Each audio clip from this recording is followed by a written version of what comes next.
This is VOA Africa.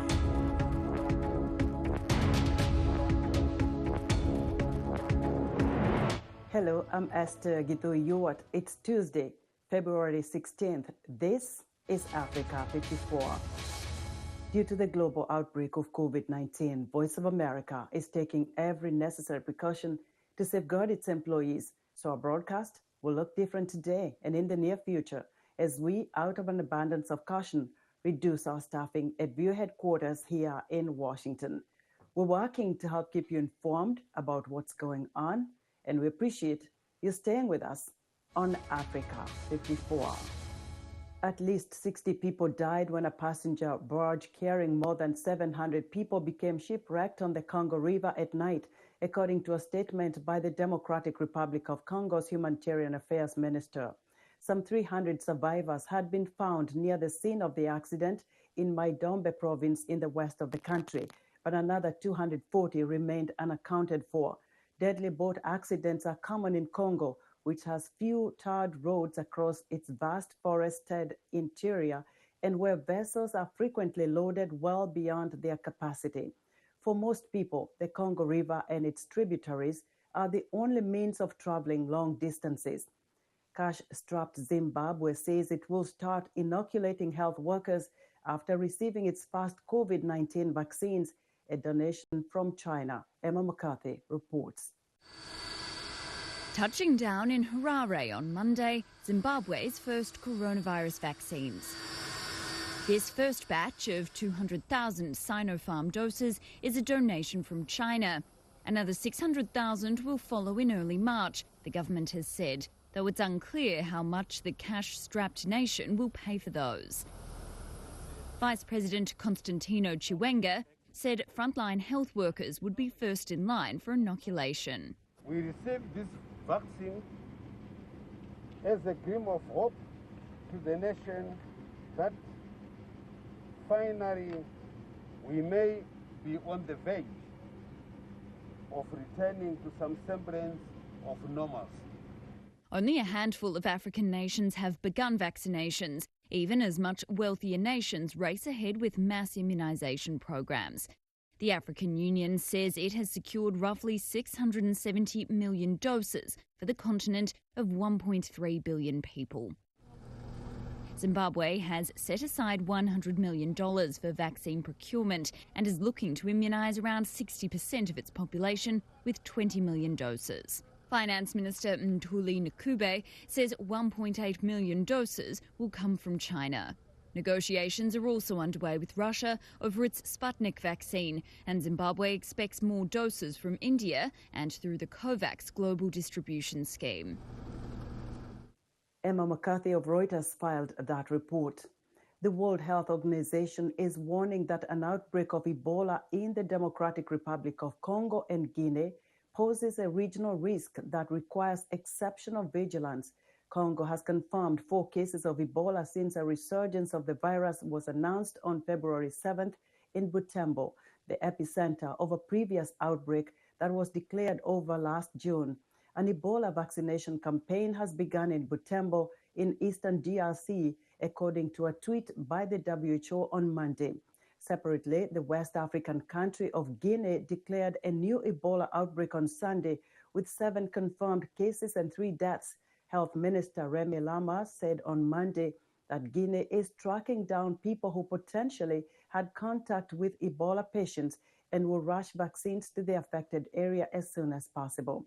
Lama said that unlike during the deadliest known outbreak, which tore through West Africa in 2013 to 2016, Guinea had the means to halt the resurgence of the virus.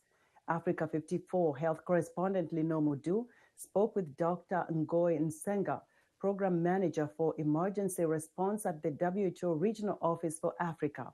He shares some insights on strategies to contain the outbreaks in the DRC and Guinea. What we know for this outbreak is that in DRC first, so we are now counting about 4 cases detected in the province of North Kivu. And what we know is that all those cases are actually linked to the previous Ebola outbreak. So that's why we are saying this is a resurgence.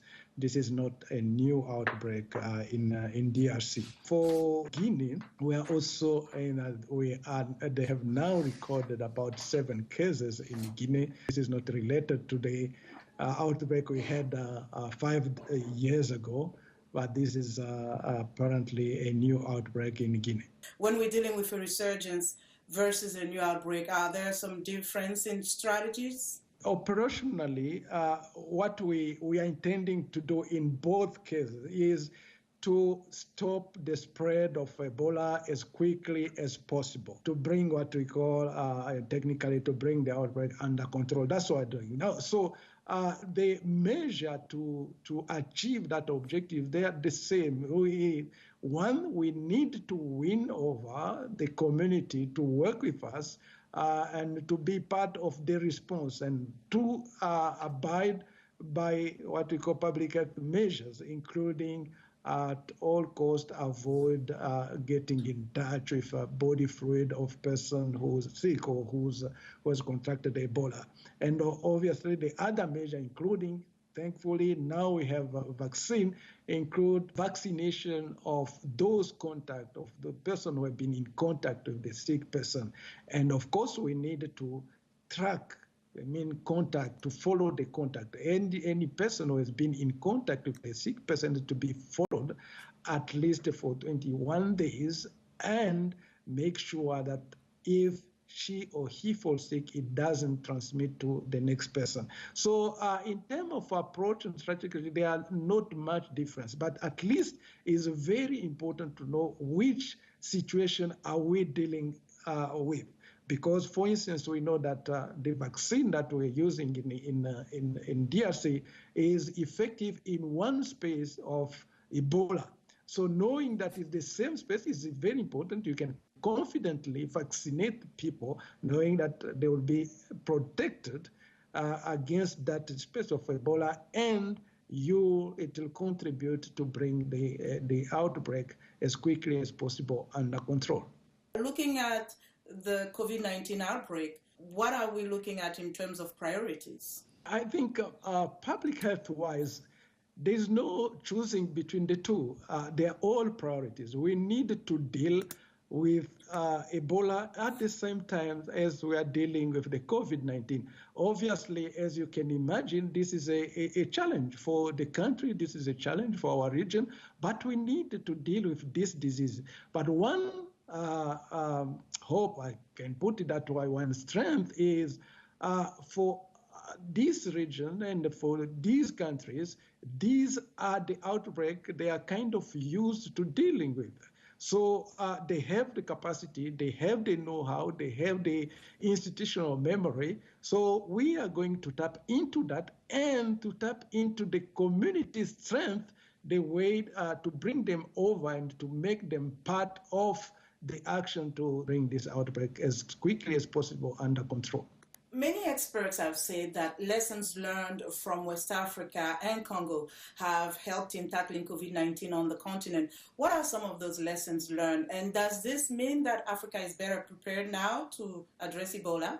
No, I think it would be presumptuous for us to say Africa is better prepared. Obviously, where we were before the Ebola in 2013, 2014, 2015 in West Africa, we are no longer there, obviously, in terms of getting prepared in Africa and getting ready to respond to outbreak. But it's also true that we are not quite where we want to be in terms of getting our country completely ready. For instance, I will give you an example in terms of laboratory capacity. When we got the COVID-19, only 2 countries in Africa could test COVID. But now we have all our 47 member states of the Afro region of the World Health Organization can now test the COVID. So they've made progress, not only in terms of laboratory, they've also made progress in terms of structuring the preparedness and structuring the response. As you can remember, for the COVID, for instance, in many of our African countries, they were swift to take action.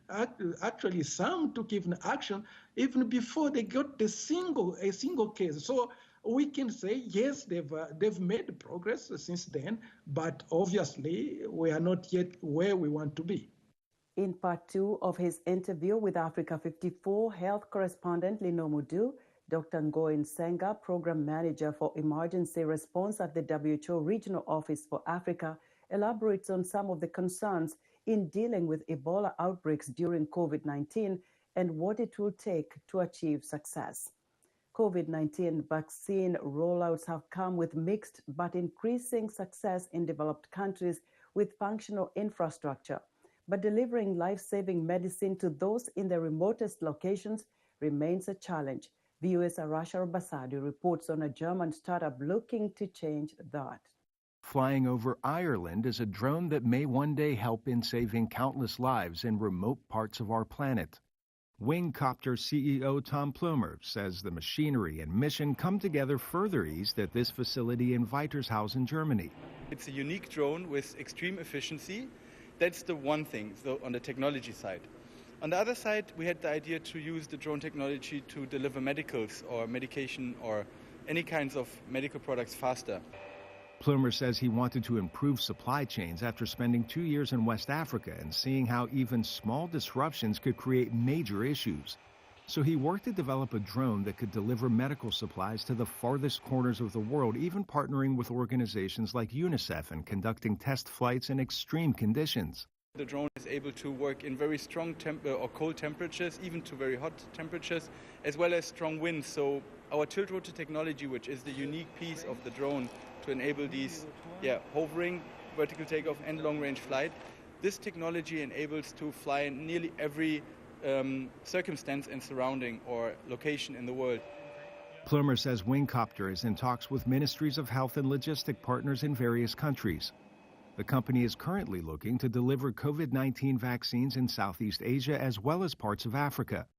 Both, Plumer says, are building blocks toward a global solution for faster vaccine delivery. Arash Arabasadi, VOA News. Farmers in Nairobi have opened Kenya's first open produce market, selling their goods directly to customers. As Victoria Amunga reports from Nairobi, customers say the market is helping to ease the economic impact of the pandemic. Nairobi resident Fabiano Mbiri shops for groceries at the open-air Nairobi Farmers Market. Since opening during the COVID-19 pandemic, Fabiano says the market has helped customers buy directly from farmers at lower costs. The fact that the prices here are, I can say, controlled in a way, because they do have, you can't come and just put a price on your items. It has to make sense to the customers, it has to make sense to the other sellers. Kenyan consumers are bearing the brunt of the pandemic effects on the economy. The Kenya National Bureau of Statistics reports more than 1.7 million Kenyans have lost their jobs since the pandemic began. We're finding a lot of our customers are coming back and keep on coming back, really appreciating that, especially within the COVID frame that we're working with. I think a lot of people are appreciating any kind of saving, especially actually in January. We had a lot of people who would say, they're very happy to find these prices because a lot of kids were going back to school, so bills had to be paid. The last thing you want is to overpay for your food. Leaders in the fresh produce industry support the modern market and the measures it takes to prevent the spread of the coronavirus. The most critical thing here that is all of us are going to ensure that we comply to certain regulations that have been put in place, and it's easy to observe. For Kenyan consumers, buying directly with farmers is a welcome option that helps save money during tough economic time caused by the coronavirus. I'll speak on the vegetables. The vegetables are pretty fair if I'm comparing to the places where I've been shopping before. So for me, that's more convenient. The farmers' market management hopes to open more branches in Kenyan towns in the future. Victoria Amunga for VOA News, Nairobi.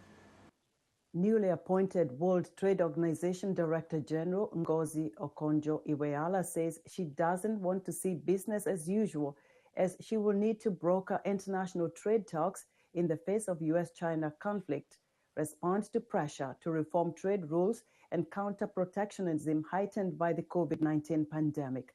3 months after the Trump administration rejected her, former Nigerian finance minister received unanimous backing on Monday to become the first woman and first African Director General of the WTO.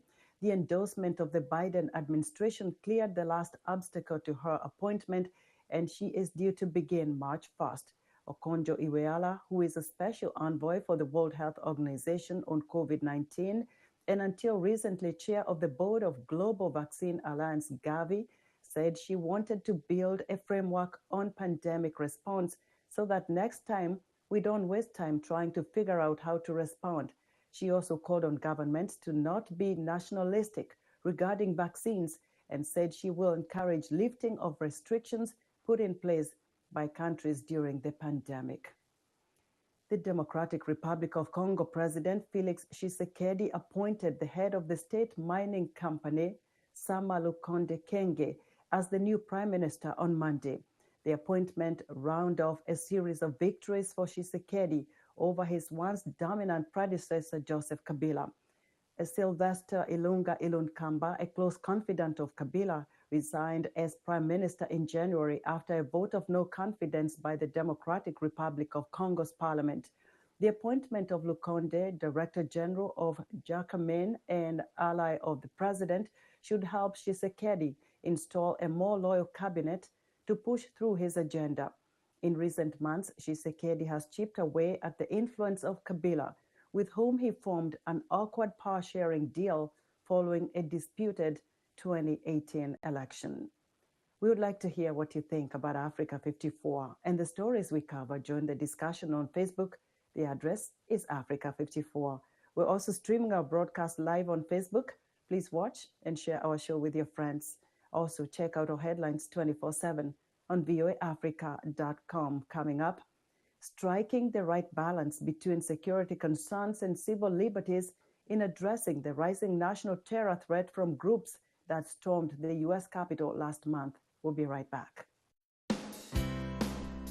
Health, wellness, sport, beauty, medical breakthroughs. Healthy Living cares about your well-being. What are the main health concerns in Africa and around the world? Find out the latest on coronavirus. Connect with our experts and ask them questions. How long does the virus stay? Join me, Linor Mudu, in Washington every week on Healthy Living, right here on VOA.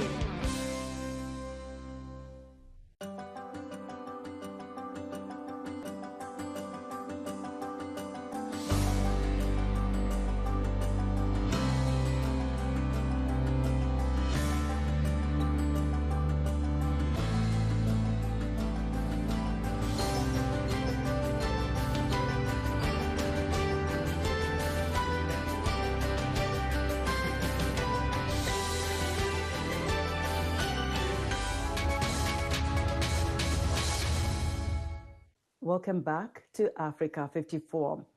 Donald Trump's impeachment has ended, but there is renewed focus on threats for white supremacists and other groups who stormed the U.S. Capitol last month. White House correspondent Patsy Widakuswara looks at the challenges of striking the right balance between security concerns and civil liberties in addressing the rising national terror threat. Democrats underscored the rising threat of domestic terrorism during former President Donald Trump's impeachment trial following the January 6th deadly siege of the Capitol. Our intelligence agencies confirmed that in addition to these specific threats, President Trump's conduct emboldened the very same violent groups who initiated the attack and sparked new violent coalitions. Hundreds have been charged for their role in the riot, including for violent entry and disorderly conduct and assaulting law enforcement officers. But none have been slapped with domestic terrorism charges, as there is no specific law that penalizes it. That's a good debate we should have in the Congress. But right now, we've got to focus on the laws we do have on the books. And the existing laws we have, the many laws that have been used to prosecute the people who committed insurrection at the Capitol on January 6th, those laws are sufficient. Whether they be murder or bombing or those explosive type laws, whether they be gun laws. Following the September 11th attacks, the U.S. strengthened laws and improved mechanisms for intelligence gathering and sharing to deter foreign threats. Days after taking office, President Joe Biden directed a review to better address domestic violent extremism. Well, the review is a 100-day review, so there's not an update on that quite yet. But once we have a conclusion, I'm sure we will reveal the specifics to all of you. Excessive surveillance of Muslim communities after 9/11 has underscored one of the challenges in responding to terror threats: how to avoid government overreach and strike the right balance between security concerns and civil liberties. That we, A, make sure that we don't go so broad that we sweep in all kinds of activity that we don't mean to sweep in, and B, that our strategies are really kind of clearly targeted at the kinds of violence that we really want to reach. Americans' right to join hate groups like the Proud Boys and the Ku Klux Klan is considered protected freedom of speech and assembly under the First Amendment. Patsy Widakuswara, VOA News at the White House. The line between politics and entertainment is increasingly blurred in America, where a former reality TV star recently served as president, and entertainment has become more political. The content people choose to watch and listen to reflects a politically divided country, and the division often cuts across families. VOA's Elizabeth Lee has our report. Nate Padgett lives more than 2,000 kilometers away from his younger brother Hayden. Their political views are just as far apart. We rarely see eye to eye on policy. The brothers grew up in a Republican home, but when Nate came home from college during one holiday, we got into an argument about politics. And that was when we all realized, oh, he is not like us. The brothers' opinions on entertainment mirror their political views. Nate, a Democrat, enjoys shows and music with themes he agrees with. I don't necessarily seek out artists because of their political leaning, but I will say that I find myself gravitating towards like songs that have a political or social message that I agree with. For programs on TV, Hayden Padgett does not like shows with an agenda. Where I start to censor myself and what I watch is when I feel like I'm being preached to about politics. But Hollywood is putting more social commentary in its shows, which becomes political, says University of Southern California professor Christina Bellantoni. You're seeing a real effort to include diversity of storyline that has permeated shows that more people on the left watch. There are writers' rooms in LA who are attempting to do this and really influence that. Sporting events have also seen infusions of politics. Colin Kaepernick has become this lightning rod, whereas sports used to be a pretty unifying thing. In 2016, American football player Colin Kaepernick kneeled during the national anthem to protest police brutality against minorities. Many professional players followed his lead. I thought, great, that's really good. My problem with Colin Kaepernick was not that he was kneeling, it was that he started kneeling and stopped playing well. Political passions grew. Some protested Kaepernick's act of protest. Wouldn't you love to see one of these NFL owners, when somebody disrespects our flag, to say, get that son of a off the field right now, out? Donald Trump amplifies everything. He has from the very beginning. He's someone that understands mass media. He could motivate people to boycott or support something if they agreed with him politically. And I frankly don't want either our sports players or our entertainers to really tell me their political opinions. Bellantoni says a new president does not mean entertainment will be less divisive, especially when there are more ways of consuming content than ever before. You can, vote your voice with your click of your remote control. The financial incentive for division is good for everyone. It's good for political consultants. It's good for social media companies. She says many Americans who say they're tired of politics reinforce divisions with the choices they make. Particularly when it comes to their own social circles and starting to associate more with people that have the same political views they do, and then that really narrows the focus of what they consume. The Padgett brothers are able to step outside their social bubble and discuss politics with each other. I would hope that we leave those conversations more thoughtful. It helps us both see the other side better and then therefore have better opinions, be more informed, understand other people more. Brotherly understanding at a time when understanding the other side is not easy. Elizabeth Lee, VOA News, Los Angeles. Columbia University in New York is providing scholarships to help students who have been displaced from their homelands due to war, violence, hunger, and natural disasters. VOA's Keith Kaczynski reports from New York City on one woman's journey from refugee to student at one of America's most prominent universities. When we were little, my dad always said, the U.S. is the land of free, and it was just a phrase for me until I came to the U.S., and especially when I started running. Shabnam Fayez has experienced the highs and lows of running. The 24-year-old from Afghanistan has been on the move her entire life. Her family fled Taliban rule when she was just an infant and moved to Pakistan, where they lived as refugees. It is unpredictable because you don't know where you'll end up and what will happen to you. Shabnam's family returned to Afghanistan nearly a decade later, after American troops drove the Taliban from power.